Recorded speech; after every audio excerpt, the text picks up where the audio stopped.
I believe the most challenging job out there has to be being a parent. I mean, I can only imagine myself, but the challenges that parents face are never ending as a child grows, and we see that quite often when we have a parent that brings a child in for working on their sport, but most particularly when we see this being a real challenge is when we have a child with a weight issue or health issue, and a very intelligent parent that knows that addressing that from the parent standpoint can be a slippery slope. I want to talk to you today about avoiding the pitfalls of addressing health and fitness, especially body image issues, with your child today on the Personalized Fitness Podcast.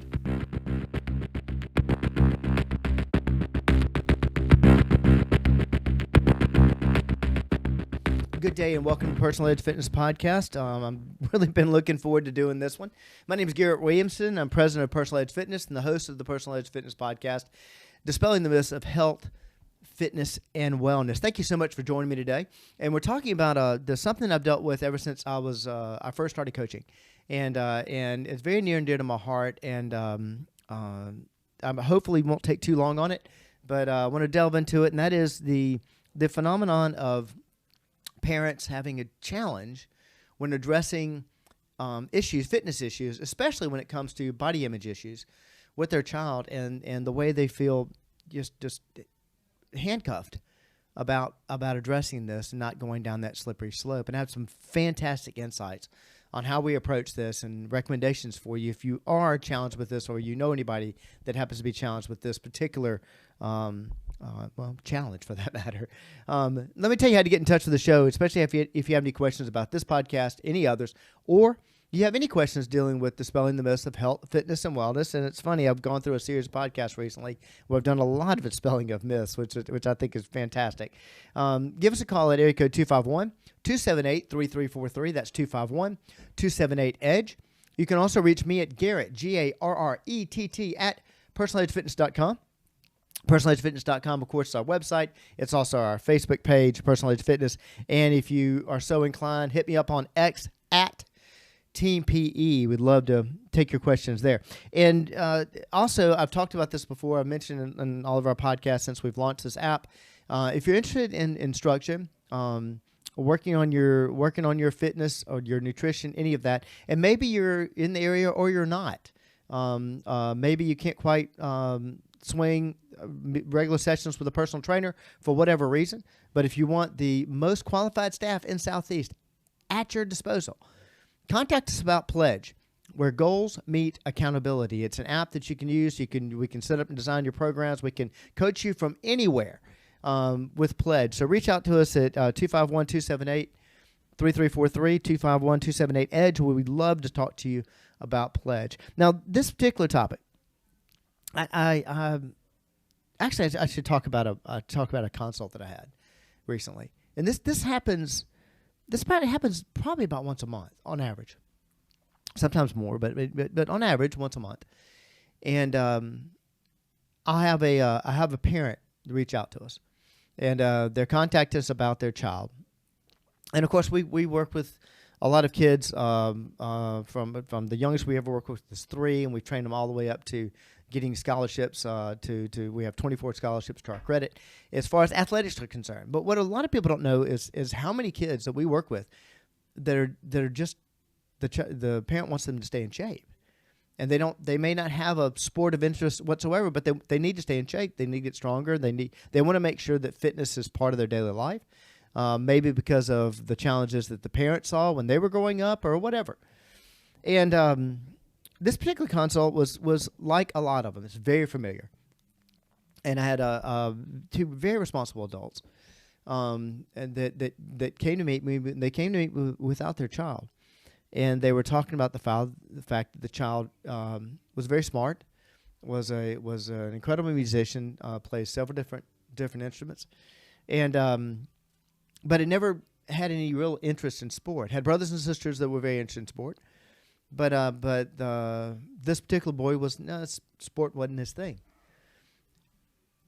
And they noticed that he was kind of getting out of shape. They weren't body shaming their child. They weren't, but they're parents. They knew that, man, that he needs some fitness. He needs to get up, move a little bit. But they ran into the same phenomenon that a lot of parents, really good parents, run into, and that is, how do I address this without the child resenting me?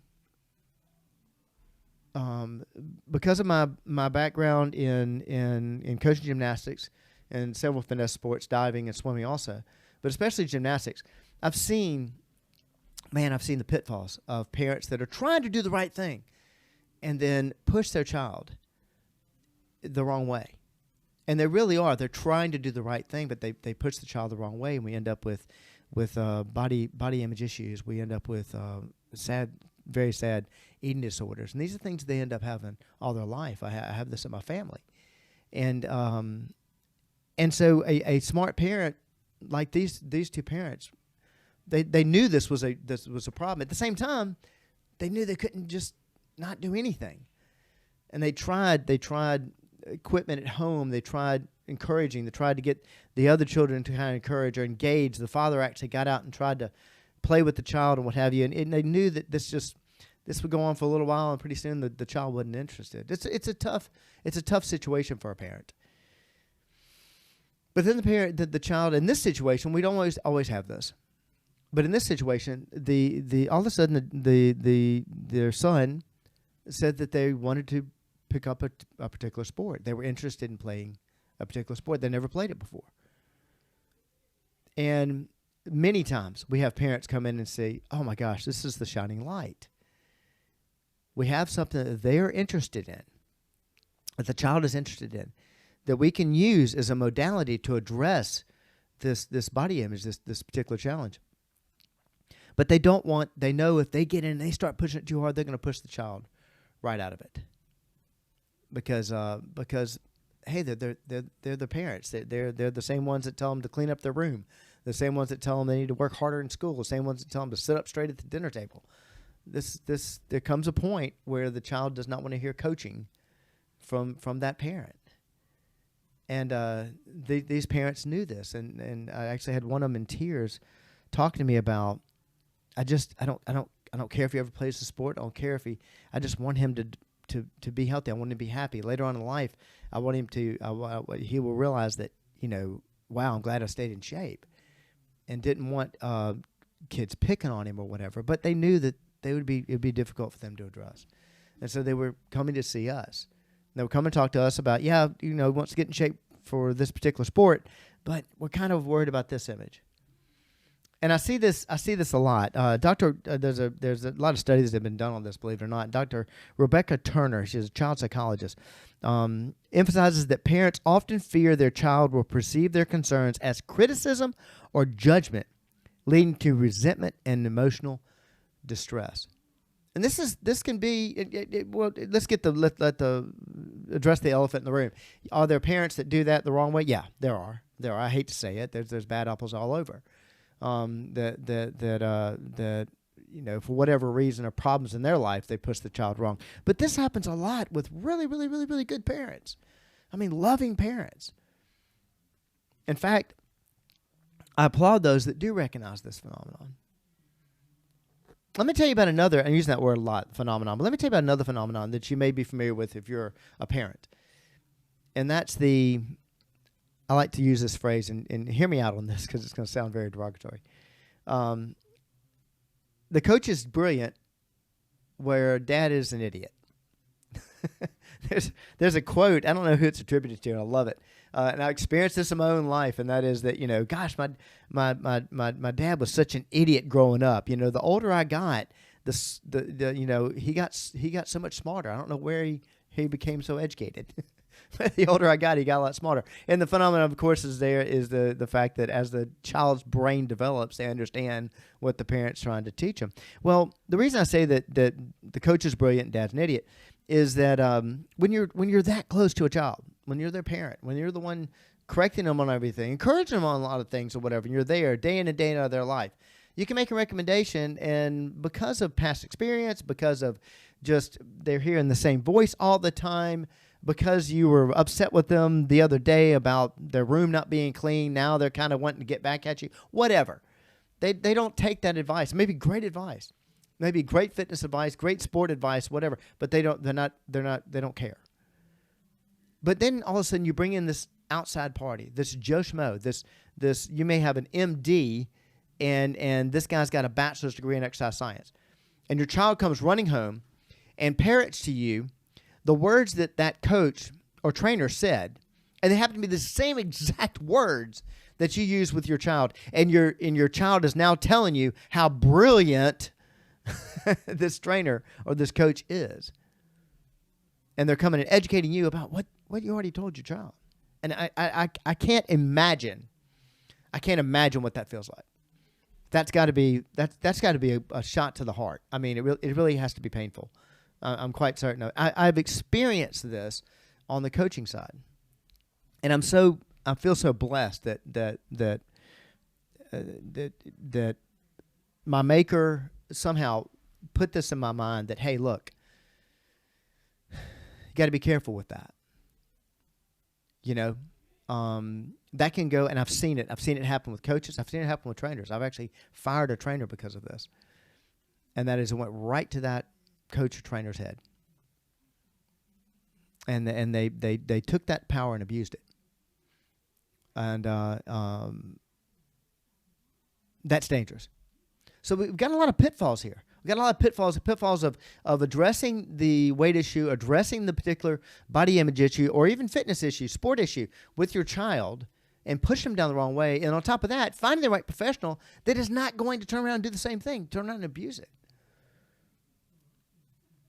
Well, I feel blessed that I've known that. I feel blessed that we know that here at Personal Age Fitness, and that is a big part of how we handle working with children.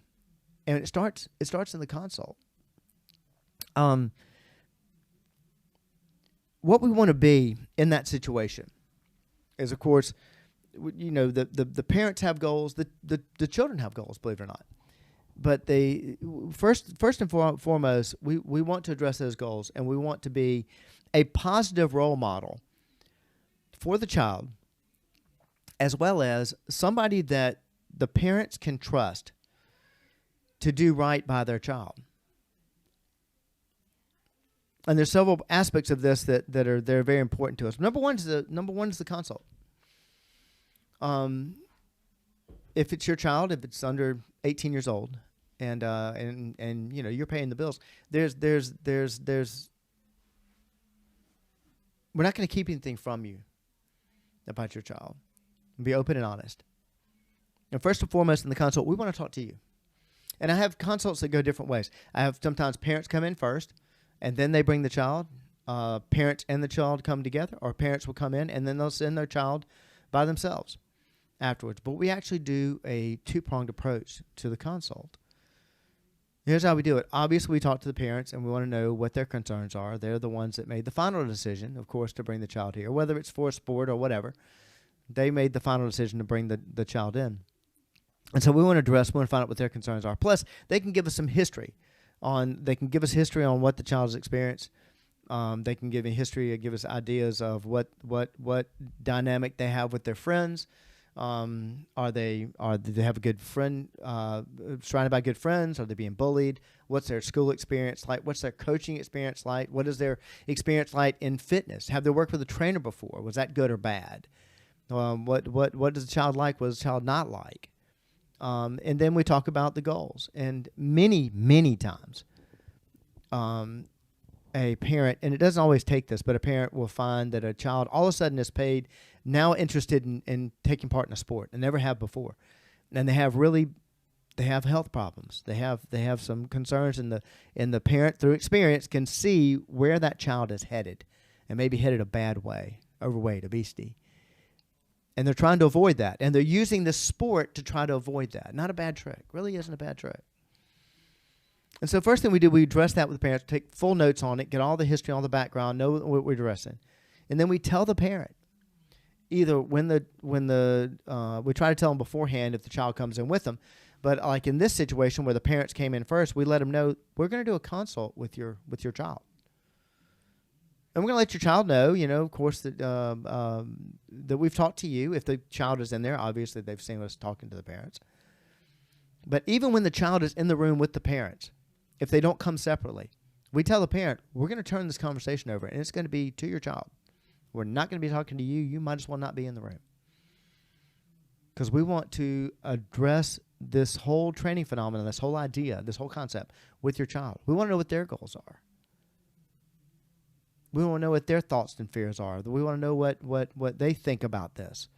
We want to know if what they feel their experiences have been. We ask, when we have athletes come in and they're talking about improving their game, we ask the child, what do you feel your strengths are on the field? What do you feel your weaknesses? Give us a description of that. I'm not fast. Okay, what do you mean not fast? Well, I'm on the soccer pitch, and the ball comes my way. Sometimes I can't get to it quick enough. Okay, so what about up and down the field? Oh, I can outrun everybody. Okay, so first step quickness is what you need.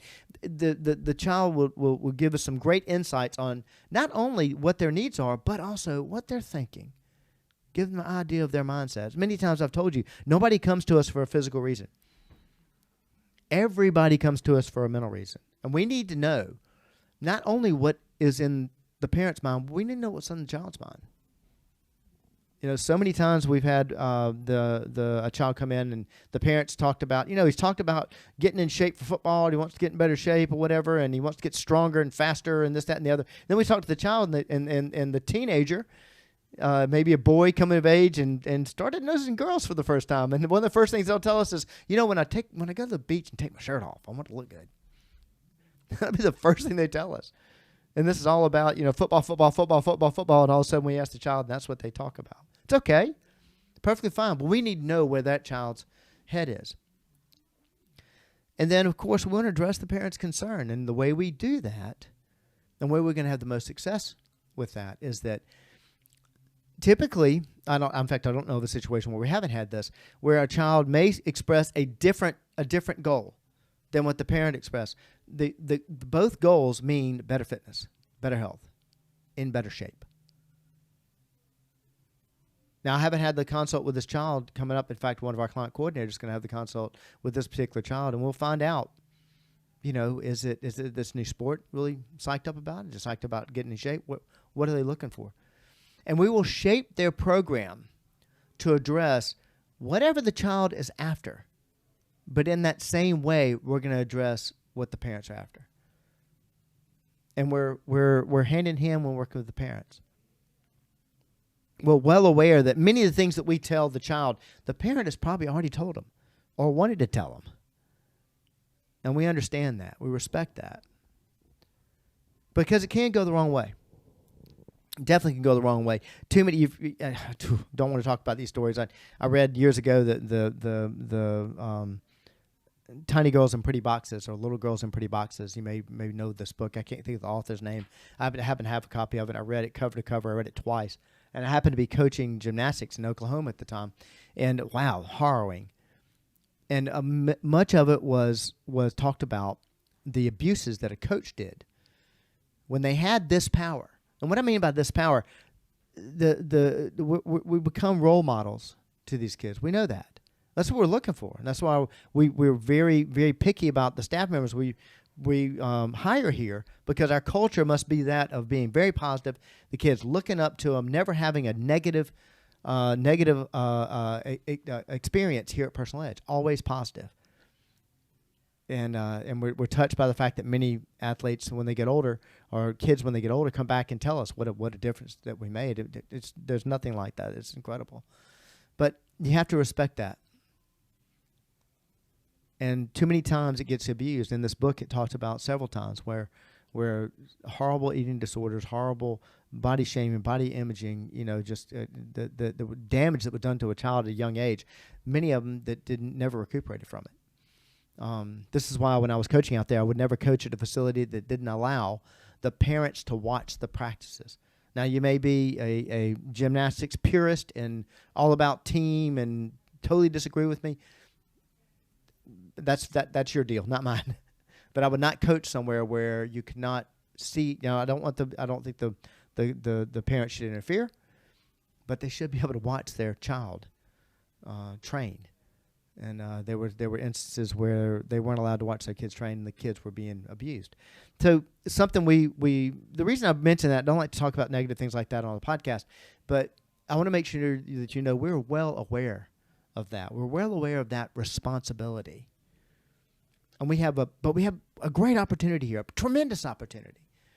As I told these parents, I said we got a tremendous opportunity. I've got my client coordinator that's going to be working with your child. Happens to be a former collegiate athlete, extremely positive, uplifting. He leads a fantastic group at his church. Just a very, very, very, very positive role model. Many times I've said this about my Eastern Shore director, that you can put a white picket fence around his entire life. I mean, his meal looks like he's about to do a breakfast commercial. I mean, when he has breakfast in the morning. But the way his marriage, his raising his child, the way he treats his dog, the way he dresses, the way he represents himself, period. He's just Mr. Positive. You want your kid being mentored by him, and that allows the parent to step back. When you have a good role model like that, it allows the parent to step back, and become a cheerleader.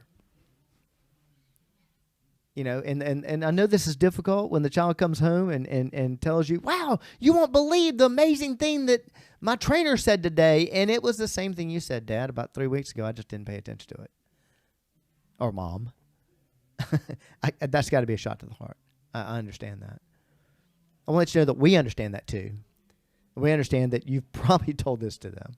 It doesn't go to our head and make us feel, oh, we're so much smarter than the parent. No, it's just that phenomenon that exists. You're too close to your child. But at that point in time, you can step back and say, oh, man, that's awesome. That's great. I'm so glad to hear that. And what that will do by responding that way and not saying, well, I've been telling you that for years. You shouldn't listen to me, this, that, and the other. Instead of doing that, if you tell the child, gosh, that's incredible. That's amazing. That's fantastic. You're on their team. You're on their side. It instills a few things. First and foremost, confidence in your child. Builds their confidence. That is probably, that's in the top two things that a parent asks for when they come here is, I want my child to be confident.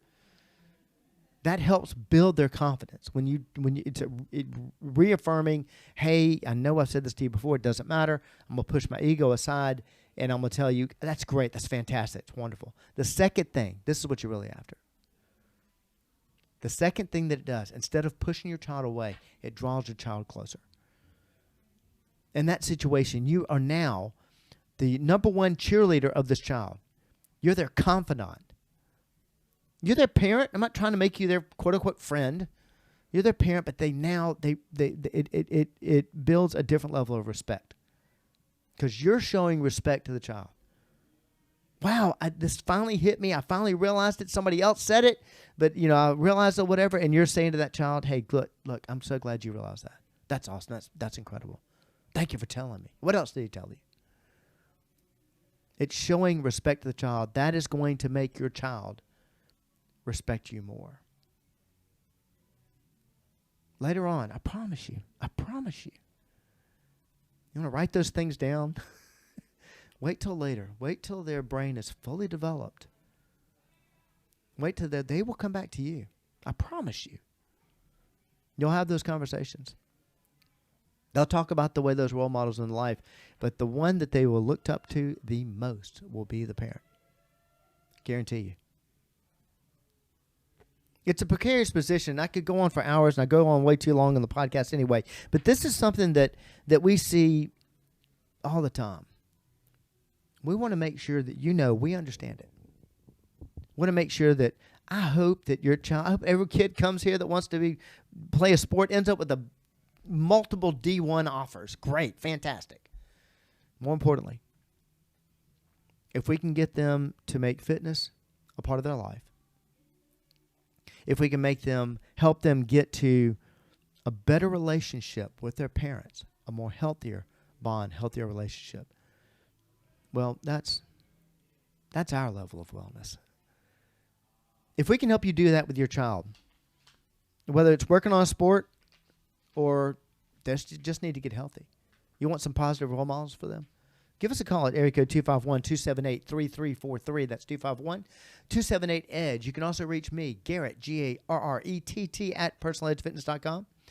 Hit us up on our website, personaledgefitness.com, our Facebook page, Personal Edge Fitness, or on X or Twitter at Team PE. We'd love to discuss how we can help you and your child reach those goals both of you have and reach, well, ours and your level of wellness. Thank you so much for joining me today. I'll see you next time.